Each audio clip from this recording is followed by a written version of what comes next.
जय हिंद दोस्तों, आप सभी का स्वागत है। आज हम डिस्कस करेंगे 28 नवंबर 2020 फर्स्ट शिफ्ट का पेपर। तो चलिए स्टार्ट करते हैं। आइए साथियों, बात करते हैं क्वेश्चन नंबर 1 के बारे में। देखिए क्वेश्चन नंबर 1 क्या कह रहा है। एक पंखा 20% के लाभ पर बेचा जाता है। यदि पंखे के क्रय मूल्य यानी कॉस्ट प्राइस और विक्रय मूल्य यानी सेलिंग प्राइस दोनों में 50 की कमी हो जाए तो लाभ में 5% की वृद्धि हो जाती है। इसका मतलब पहले लाभ क्या था 20%, 5 की वृद्धि होगी तो अब क्या हो जाएगा 25%।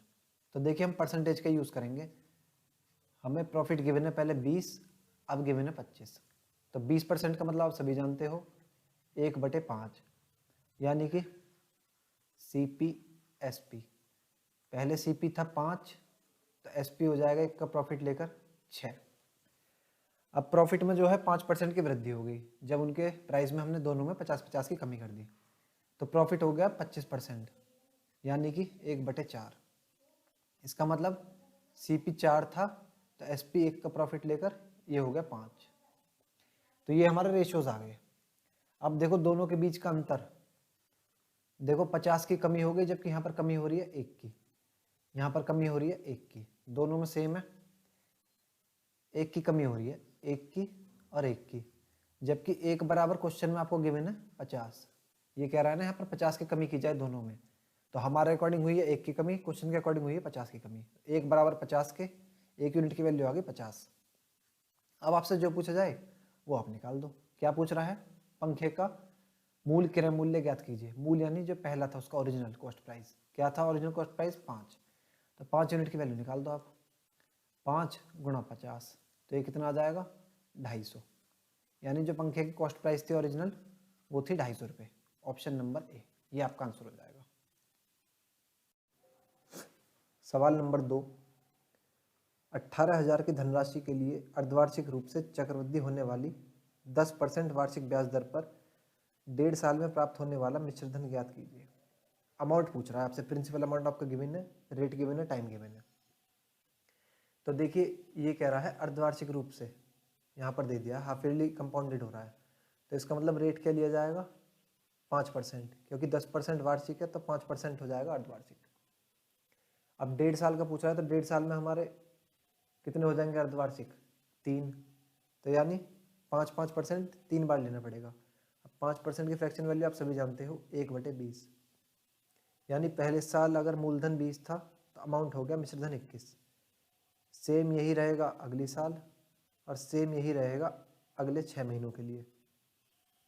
तो टोटल कितना आ जाएगा ये 8,000। ये हो गया हमारा प्रिंसिपल, ये हो गया अमाउंट। और अमाउंट कितना हो जाएगा ये 9261। आप सभी जानते हो 21 का क्यूब बहुत जगह यूज होता है। अब देखो 8,000 आया है ये हमारे अकॉर्डिंग, जबकि क्वेश्चन के अकॉर्डिंग प्रिंसिपल है 18,000। तो 8,000 बराबर है 18,000 के। आपसे पूछ रहा है 1 यूनिट की वैल्यू, अमाउंट की वैल्यू, इसकी वैल्यू बतानी है। तो देखिए 8,000 बराबर 18,000 के, 1 बराबर हो जाएगा 18,000/8। 8,000 9261 यूनिट की वैल्यू निकालेंगे तो गुणा 9261 कर देंगे। सॉल्व कर लेंगे इसको, 3 जीरो से 3 जीरो चले जाएंगे। उसके बाद इसको हम काटें तो 8 से चले जाएगा ये, 8 दूनी 16, 2.0 बढ़ जाएगा, 8 दूनी 16, 8 पंजे 40। 9267 की 2.25 इसमें मल्टीप्लाई करोगे तो ये आ जाएगा आपका 20,837.25। और यही आपका आंसर है ऑप्शन नंबर डी। आसान क्वेश्चन है बिल्कुल। आगे बढ़ते हैं, सवाल नंबर 3 पर आ जाओ। एक परिवार में दादा दादी, माता पिता और 2 पोता पोती हैं। दादा दादी की औसत आयु दी है 69 वर्ष। तो दादा प्लस दादी, इनको मैंने ऐसे लिख दिया, इनकी औसत आयु दे रखी है 69, यानी इनका एवरेज दे रखा है। मुझे ये नहीं पता कि दोनों की आयु क्या है, हो सकता है दोनों की 69 हो सकता है अलग अलग हो, लेकिन मैं उनका सम निकाल सकता हूँ। तो एवरेज 69 तो सम कितना हो जाएगा उनका 69 गुणा 2, तो ये हो जाएगा इनका सम एज का 138। दोनों की एज का सम पता है मुझे 138। उसके बाद सिमिलरली माता प्लस पिता, ऐसे ही इनका सम निकाल लूँगा मैं एज का। तो इनका औसत है 39, तो सम हो जाएगा 78। और उसके बाद पोता पोती, इनका एवरेज दे रखा है 9, तो सम हो जाएगा 18। अगर मैं तीनों की बात करूं तो तीनों का टोटल सम हो जाएगा एज का, ऐड कर लेंगे इसको, तो ये हो जाएगा 13 और ये हो जाएगा 2। तो इन सभी का एज का सम आ गया 234। हमसे पूछ रहा है पूरे परिवार की औसत आयु कितनी है। तो एवरेज का फॉर्मूला आप सभी जानते हो, एवरेज बराबर sum of all observations upon total number of observation. तो एवरेज पूछ रहा है मेरे से, सम पता है मुझे सभी का कितना है 234, और ये सम कितने आदमियों का है 6, 3 ये 3 ये, तो टोटल 6 लोगों का है। सॉल्व कर लो इसको, 6 3 18, 6 9 54, तो एवरेज कितना आ गया 39, 39। यही आपका आंसर है, ऑप्शन नंबर डी। आइए दोस्तों बात करते हैं सवाल नंबर 4 के बारे में। एक दुकानदार एक वॉशिंग मशीन के अंकित मूल्य पर 12% की आरंभिक छूट देने के बाद रियायती मूल्य पर 18% की छूट देता है। यदि अंतिम बिक्री मूल्य इतना है तो उसका अंकित मूल्य बताना है। तो देखिए, मैं मान लेता हूँ कोई वॉशिंग मशीन है, उस पर मार्क प्राइस था अंकित मूल्य, अंकित मूल्य को बोलते हैं मार्क प्राइस 100 रुपये। 12% की छूट देने के बाद अगर इस पर 12% की छूट दे देगा तो ये चीज़ कितने की हो जाएगी 88 की।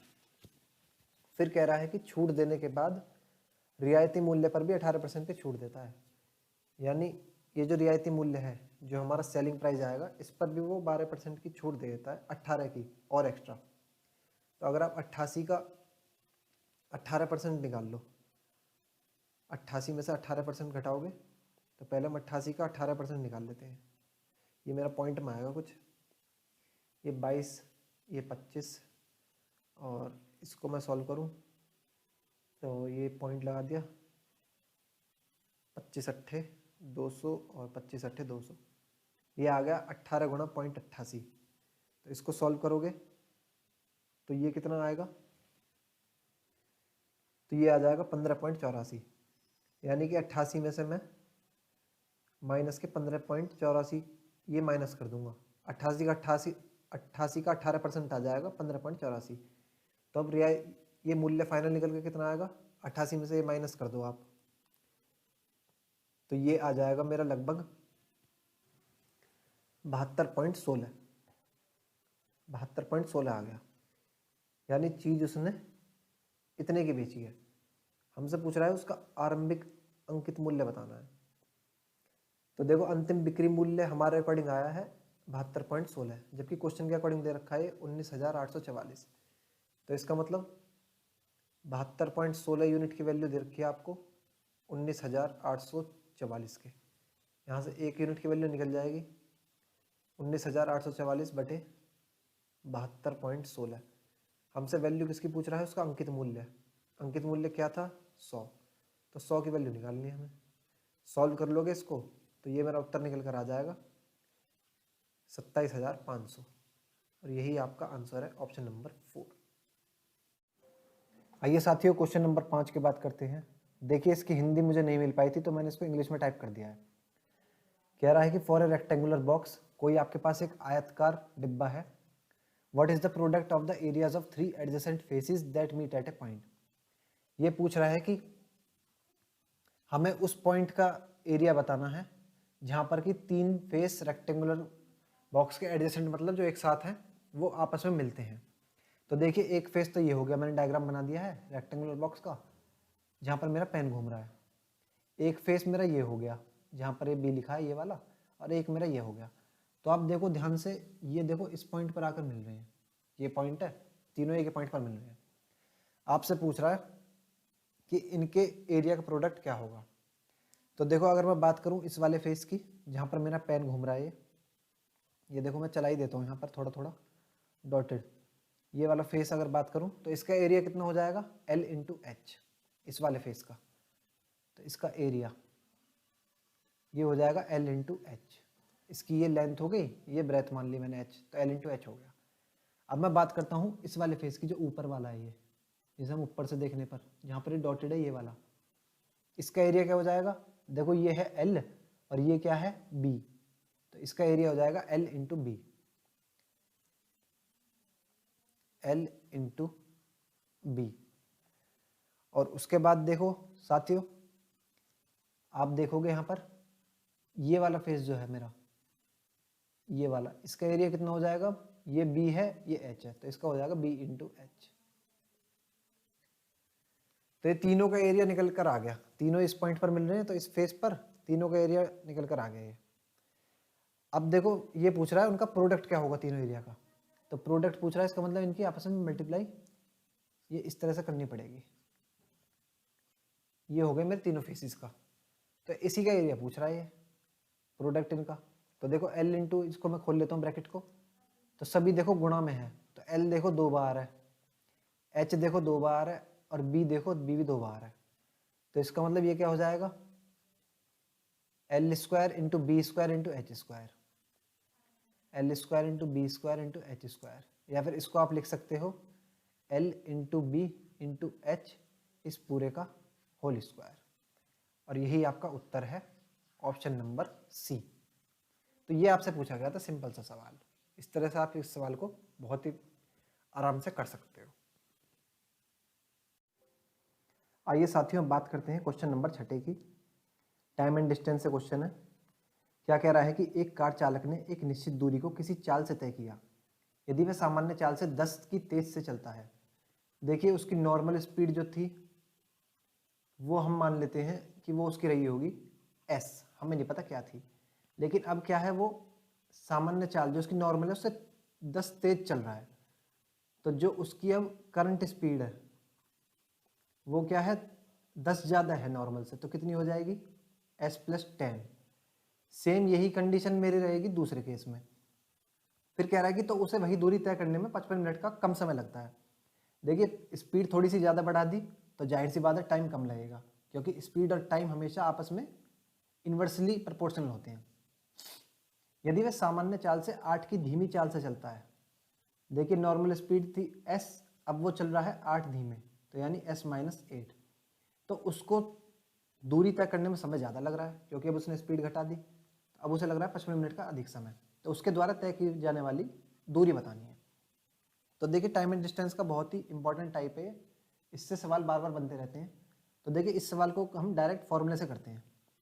देखिए नॉर्मल स्पीड क्या है, s इंटू यूजुअल या करंट स्पीड कितनी हो जाएगी, s प्लस 10 अपॉन दोनों स्पीड का डिफरेंस कितना है, s और s प्लस 10 में 10 का डिफरेंस है, स्पीड और इनटू टाइम।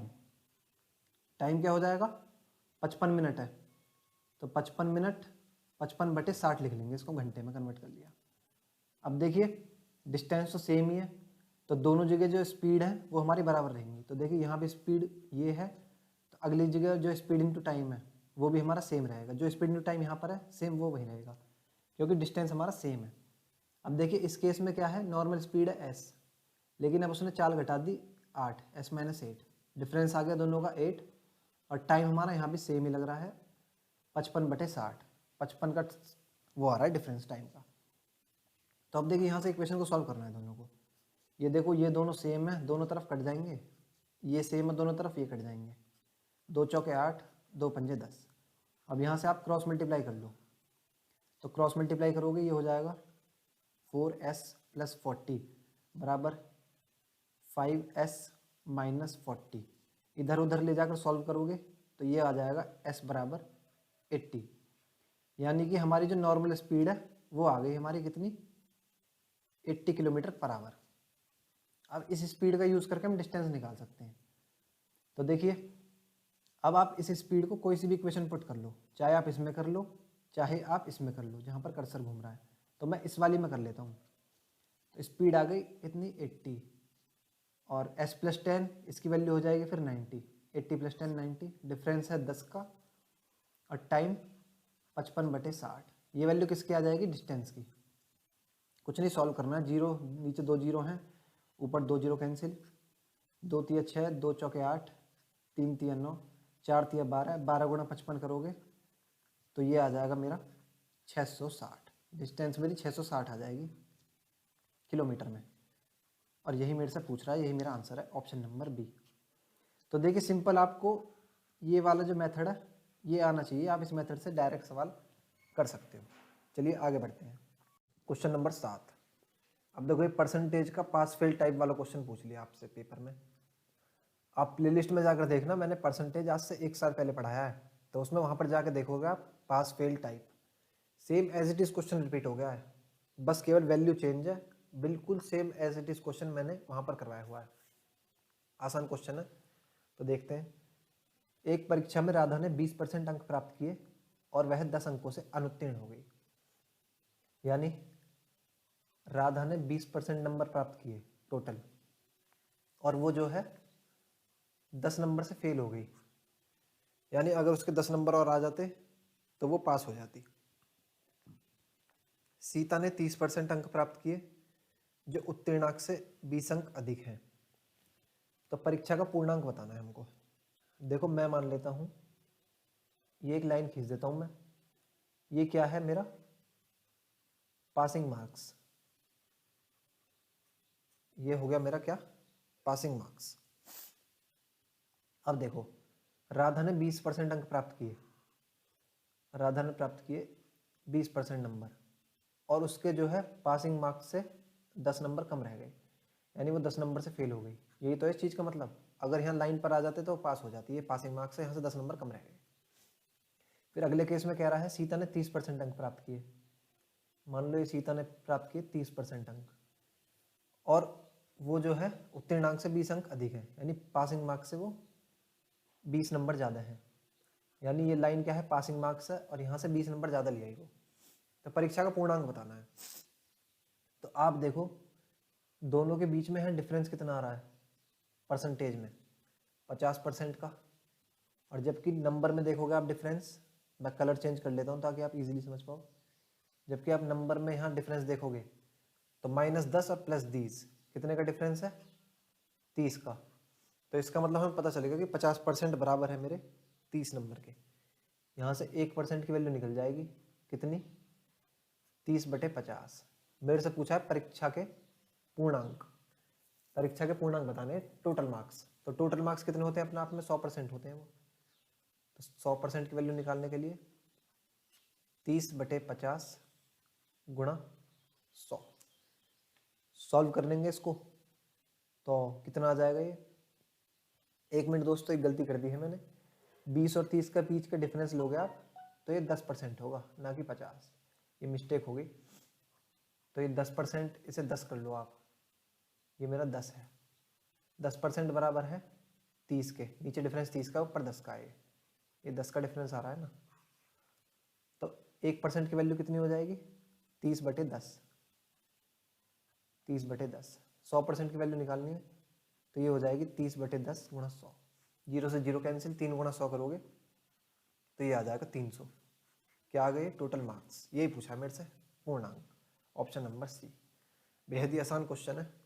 अगर इस टाइप का और क्वेश्चन करना चाहते हो तो मेरी प्लेलिस्ट में जाओ, परसेंटेज देखो, वहाँ पर पूरा परसेंटेज बेसिक से पढ़ाया हुआ है, लगभग 10 लेक्चर है उसमें, 10 टाइप के सवाल करवाए हैं।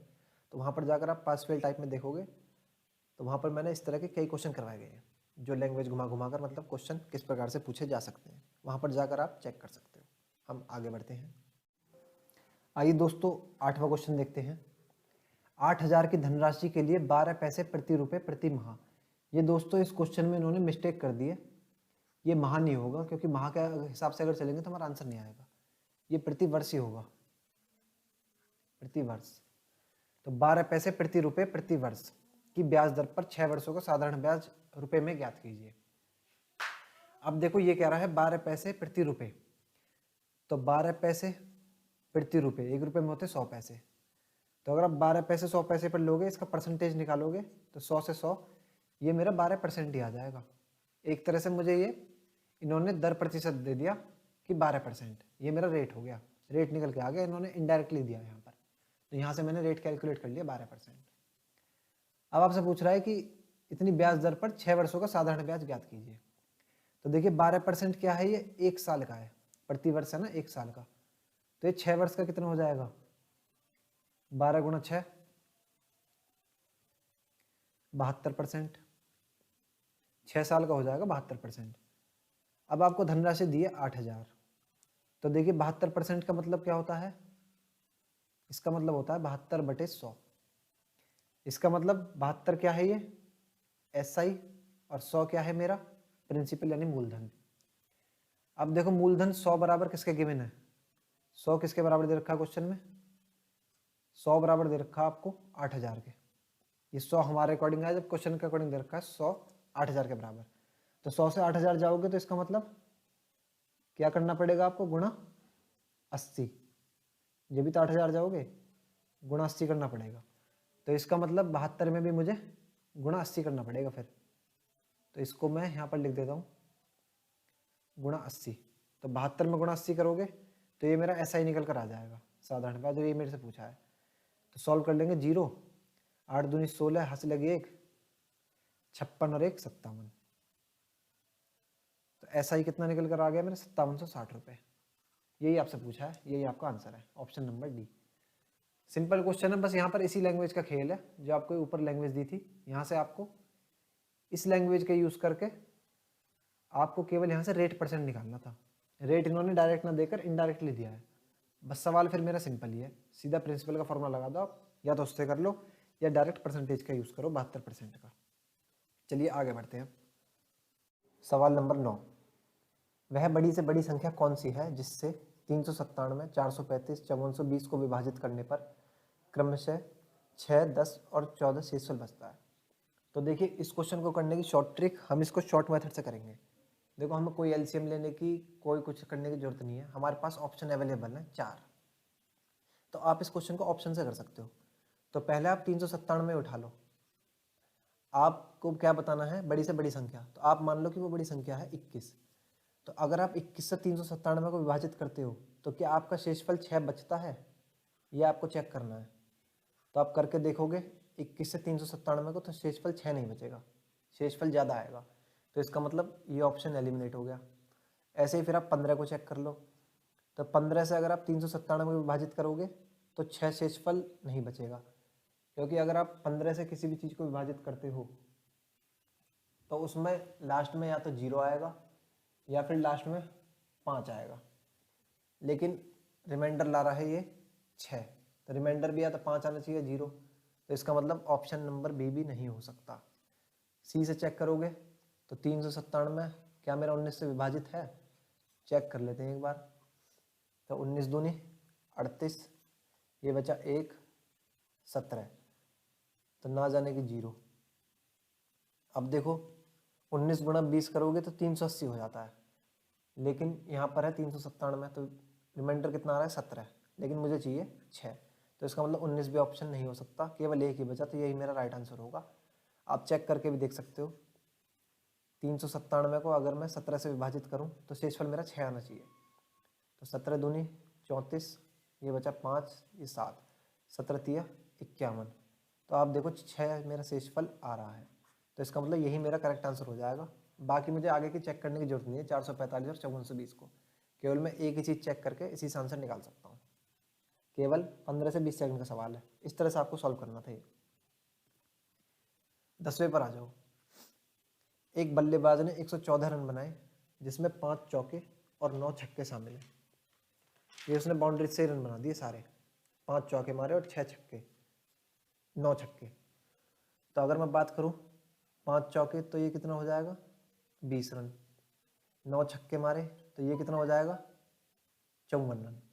तो टोटल इसके कितने हो गए, ये 74, यानी कि 74 रन तो उसने बाउंड्री से बना दिए। आपसे पूछा है कि उसने कुल रनों में से कितने प्रतिशत रन विकेटों के बीच दौड़कर बनाए। तो टोटल रन है 114, 114 में से 74 बाउंड्री से बना दिए, तो शेष जो बचे वो भाग के बनाए होंगे। तो शेष कितने बचे 40, यानी 40 रन जो है वो उसने भाग कर बनाए। अब आपको ये बताना है कि कितना परसेंटेज है, कितना परसेंटेज है। तो देखिए 40 रन टोटल 114 का कितना परसेंट है, परसेंटेज निकालने के लिए गुणा 100 कर दो आप। अब देखो इसे सॉल्व करेंगे, काटा पीटी करनी है केवल, कुछ नहीं बाकी। तो ये नीचे वाला मेरा 4 से 2 से चले जाएगा, ये 20 बार, ये 2 पंजे 10 और 2 सत्ते 14। तो ये कितना आ गया 2000/57। अब देखिए नीचे 57 आना ही आना है, तो आप देखो सारे ऑप्शन में नीचे 57 तो ऑलरेडी है, तो इसका मतलब पूरा सॉल्व करना पड़ेगा भैया, तो ऑप्शन भी क्योंकि साथ साथ ही दे दिए इसने। तो आप 2000 को 57 से डिवाइड करके देख लो, तो 57 गुणा 4 करोगे 200 से ज़्यादा हो जाएगा, 3 बार जाएगा। 57 तिया 50 तिया 150, 7 तिया 21, ये हो जाएगा 171। यहाँ बचेगा 29 और ना जाने की एक जीरो आ गया नीचे 290। तो 57 से कितनी बार जाएगा, 4 बार लेंगे तो कम रह जाएगा, 5 बार लेते हैं, 50 पंजे 250, 7 पंजे 35, तो 250 और 35 285, यानी 5 बार चले जाएगा, ये आएगा 285, रिमाइंडर आ गया 5। तो देखिए जो भी ऐसी कंडीशन आ जाए तो हमेशा रिमाइंडर जो होता है उसको लिखते हैं हम ऊपर, ऊपर यानी कि अंश में, नीचे हर में हम हमेशा लिखते हैं जिससे हम डिवाइड कर रहे हैं, यानी कि डिवाइज़र को। और जो हमारा क्वोशिएंट है ये, इसको हम लिखते हैं हमेशा साइड में यहाँ पर। तो इसका उत्तर आ गया 35 सही 5/57, ये 57 है, ये आपका आंसर हो जाएगा ऑप्शन नंबर बी। आसान सा क्वेश्चन है। 11वें पर आ जाओ। यदि एक छात्र अपने 5 मित्र ABCDE में इतने रेशियो में अनुपात में लड्डू वितरित करता है तो उसके पास लड्डुओं की कुल संख्या बतानी है। ये तो बहुत ही आसान क्वेश्चन है।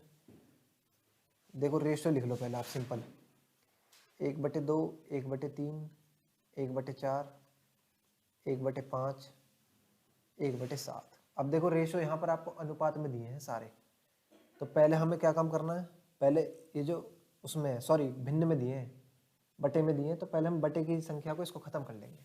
इसको ख़त्म करने के लिए आप नीचे जो भी संख्या है हर में, उन सब का एलसीएम ले लो, इन सब का एलसीएम लेके और एलसीएम से सभी में गुणा कर दो। तो देखो एलसीएम लोगे आप सभी का, तो एलसीएम आ जाएगा 420। तो आप सभी में 420 से मल्टीप्लाई कर दो, यहाँ करोगे तो ये आ जाएगा 210। मैं ऊपर ही कर देता हूँ ताकि डबल डबल ना लिखना पड़े। यहाँ भी 420 से मल्टीप्लाई करोगे तो ये आ जाएगा मेरा 3 एकम 3, 140। तो मैं अनुपात नीचे लिखते जाता हूँ सीधा इनका, 210 अनुपात 140 अनुपात 4 से काटेंगे, 4 से चले जाएगा 105 बार, 1/5 का आ जाएगा 5 अट्ठे 40, 5 चौक 20, 84 और 7 से आ जाएगा 60। तो ये हमारा अनुपात आ गया निकल के। मैंने ये जो मेरे अनुपात थे बटे में भिन्न संख्या में, इनको सिंपल नंबर में कन्वर्ट कर लिया। अब आपको बताना है टोटल लड्डुओं की न्यूनतम संख्या कितनी है, तो सभी को ऐड कर दो, वही आपकी न्यूनतम संख्या हो जाएगी। अब आप देखो यहाँ पर सभी के यूनिट डिजिट अलग अलग है, बस 2 के सेम है 5, तो हम ऐड कर लेते हैं खाली यूनिट डिजिट को। तो 0 और 4 को ऐड करोगे 4, 4 5 9, 9 और 0 9, 9 और 0 9, तो लास्ट में मेरा क्या आ रहा है 9। स्टार्टिंग में कुछ भी संख्या रही हो मुझे उससे मतलब नहीं है, लास्ट में 9 देख लो आप, लास्ट में 9 केवल एक ही संख्या में इसमें ऑप्शन डी में, तो ये आपका आंसर हो जाएगा। पूरी कैलकुलेशन करने की कोई जरूरत नहीं है, आसान सवाल, कैलकुलेशन करके आगे बढ़ो बस, खत्म। 12वां क्वेश्चन सबसे बेहतरीन क्वेश्चन है ये मेरा, बहुत ही बढ़िया लैंग्वेज दी गई है, बहुत ही प्यारा क्वेश्चन है। देखते हैं क्या कह रहा है। एक आयताकार चादर शीट के 2 बराबर भागों में मोड़ने पर, तो देखिए हमने एक आयताकार चादर ले ली है शीट कोई, उसको 2 बराबर भागों में मोड़ा जाता है। उसकी भुजाओं के एक समूह के प्रत्येक मोड़े गए भाग के लिए उसका पेरीमीटर 36 होता है। तो देखिए उसे जो है 2 बार मोड़ा गया है, तो देखिए पहले उसको जो है इस तरह से मोड़ा गया है बराबर भागों में, तो एक बार तो उसको ऐसे मोड़ दिया गया है, ये डॉटेड लाइन है, इसका मतलब इसको ऐसे, ये ऐसे पलटा गया है, ऐसे मोड़ा गया है। तो ऐसे जब इसको मोड़ोगे तो ये कुछ मेरी इस तरह से रह जाएगी, चादर इस तरह से रह जाएगी, आप समझ गए होंगे उम्मीद है मुझे। और एक बार इसको मोड़ा गया है ऐसे, ये कह रहा है ना जब इसे उसकी भुजाओं के दूसरे समूह पर मोड़ा जाता है, दूसरे समूह यानी दूसरे तरीके से। अब इसको क्या है, इसको ऐसे मोड़ा गया है, तो ये मेरी चादर कुछ फिर ऐसे रह जाएगी, इस टाइप से रह जाएगी ये। अब दोनों केस में क्या है, पेरीमीटर अलग अलग दिया है, यहाँ पर पेरीमीटर दिया है 36 और यहाँ पर पेरीमीटर दिया है 45। आपसे पूछ रहा है चादर का क्षेत्रफल क्या होगा। देखिए मैं मान लेता हूँ कि शुरू में चादर की जो लेंथ रही होगी वो ले लेते हैं हम 2L और ब्रेथ ले लेते हैं हम 2B, देखो 2L और 2B हमने यहाँ पर इसलिए लिया है ताकि हमारी कैलकुलेशन जो है आगे चलकर आसान हो जाएगी, वो फ्रैक्शन में नहीं आएगी, बटे में नहीं आएगी, वो पॉइंट में नहीं आएगी। तो देखिए लेंथ है 2L, ब्रेथ है 2B। अब इसको आधा मोड़ दिया गया है, जब आधा मोड़ दोगे बराबर भागों में तो लेंथ तो देखो मेरी सेम ही रहेगी 2L। यहाँ से यहाँ तक ये तो मेरी पहले भी 2L थी, अब भी 2L रहेगी। लेकिन ब्रेथ जब आपने मोड़ी तो ये आधी हो गई ना, ये आधी हो गई, तो इसका मतलब ये कितनी बची B। ये ब्रेथ बची मेरी B, तो ये हो जाएगी B। 2B का आधा B, इसलिए हमने 2 माना था ताकि आधा कर लिया तो ये B रह गया। तो देखो यहाँ से पेरीमीटर क्या निकल कर आ जाएगा, पेरीमीटर क्या होता है, चारों साइड का योग। तो 2L ये है, 2L ये है, 2L और 2L 4L, प्लस B ये है और B ये है, B और B 2B। तो ये हो जाएगा मेरा 4L प्लस 2B बराबर, ये पेरीमीटर दिया है आपको 36। सेम दूसरा केस, ये है मेरा केस फर्स्ट, ये है मेरा केस सेकंड। अब यहाँ पर देखो लेंथ तो यहाँ पर भी मेरी 2L ही थी क्योंकि चादर तो मेरी वही है सेम। ब्रेथ कितनी थी 2B।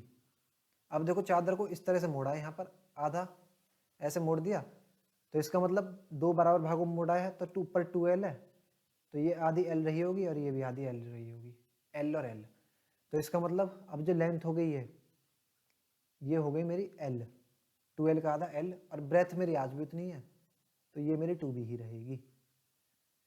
उम्मीद है कि ये आपको समझ में आया होगा डायग्राम से, मैंने इसलिए इसको आसान बनाने की कोशिश करी है, अलग अलग दिखा के आपको दर्शा दिया है। तो देखो यहाँ पर पेरीमीटर, ये क्या है पेरीमीटर, और यहाँ पर भी हम पेरीमीटर निकाल लेंगे क्योंकि वो हमें गिवन है। तो पेरीमीटर चारों साइड का योग, L ये और L ही ये, तो L और L 2L प्लस 2B ये और 2B ये, 2B और 2B 4B, तो 2L प्लस 4B, इसकी वैल्यू दी है आपको 45, क्वेश्चन में गिवन है। देखिए 2 इक्वेशन बनकर आ गई, इक्वेशन फर्स्ट और इक्वेशन सेकंड। अब देखो मुझे थोड़ी सी जगह चाहिए, मैं यहाँ पर ले लेता हूँ, दोनों इक्वेशन को ले लेते हैं हम। पहली क्या है 4L प्लस 2B।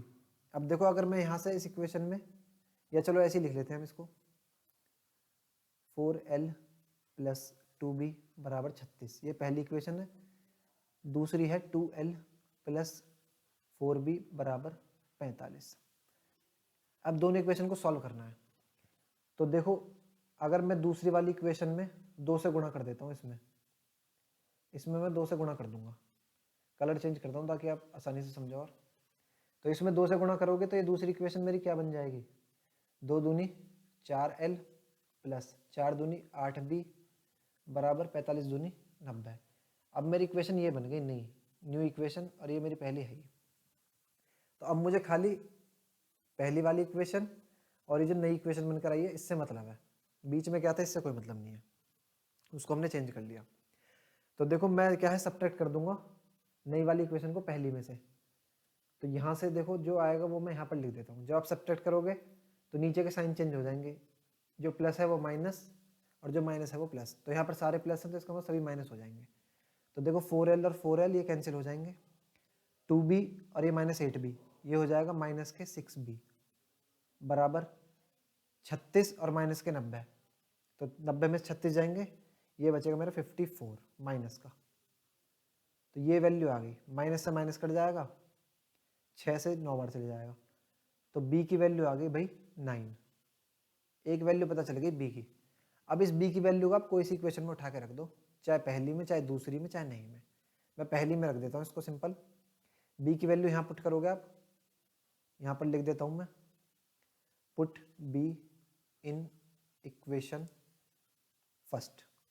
तो देखो इक्वेशन फर्स्ट क्या है 4L प्लस 2B, B की जगह रख दिया 9 बराबर 36, तो ये हो जाएगा 4L प्लस 9 दूनी 18 बराबर 36। तो 18 उधर जाकर माइनस हो जाएगा, यहाँ पर लिख देता हूँ मैं इससे आगे। तो 4L की वैल्यू आ जाएगी 18, 36 में से 18 का 18, तो यहाँ से क्या बचा L की वैल्यू आ जाएगी 18/4। इसको आप लिख सकते हो 4 चौक 16 और 4.5। अब देखो दोनों की वैल्यू पता चल गई, L की भी और B की भी।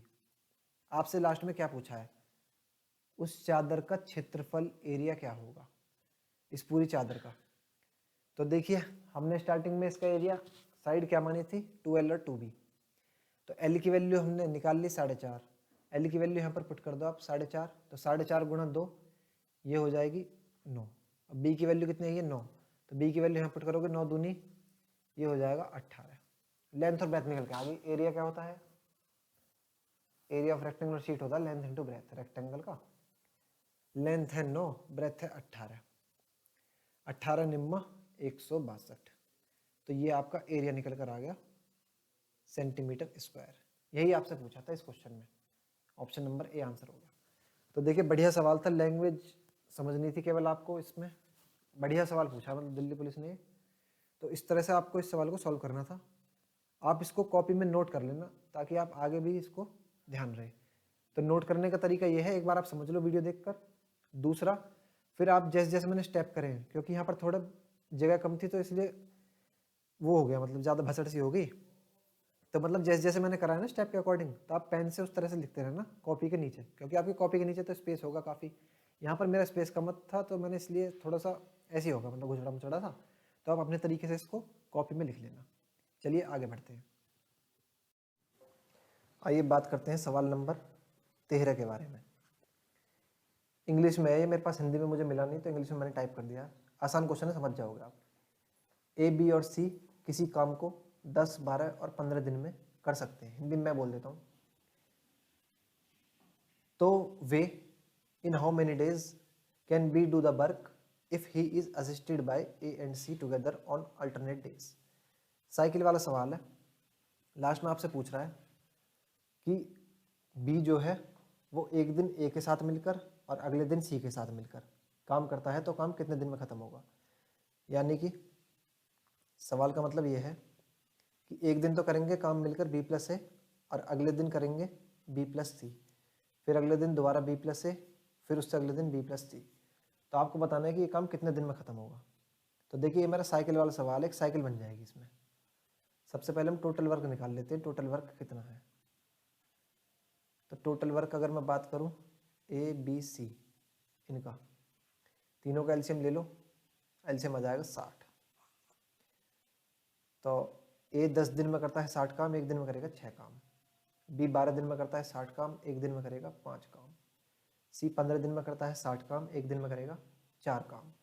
तीनों की कार्य क्षमता निकाल ली एक एक दिन में, यानी ए एक दिन में करेगा 6 काम, बी करेगा 5, सी करेगा 4। अब देखिए सवाल क्या कह रहा है कि एक दिन जो है बी प्लस ए काम करते हैं।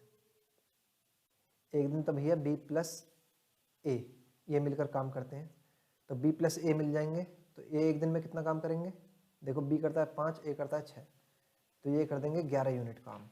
और फिर अगले दिन करते हैं बी प्लस सी मिलकर, तो अगले दिन बी प्लस सी मिलकर करते हैं, बी करता है 5, सी करता है 4, तो ये करते हैं 9 यूनिट काम। तो ये देखो आप एक साइकिल पूरी बन गई है, ये पूरी बन गई एक साइकिल। अब एक साइकिल में उन्होंने कितने दिन काम किया, 2 दिन, 2 डेज। कैसे, क्योंकि एक दिन तो बी प्लस ए ने मिलकर किया, एक दिन बी प्लस सी ने, तो एक साइकिल में 2 दिन काम हुआ। अब आपको क्या बताना है कि टोटल काम कितने दिनों में होगा। तो टोटल काम देख लो, एक साइकिल में 2 दिन काम हुआ और टोटल काम कितना हुआ एक साइकिल में।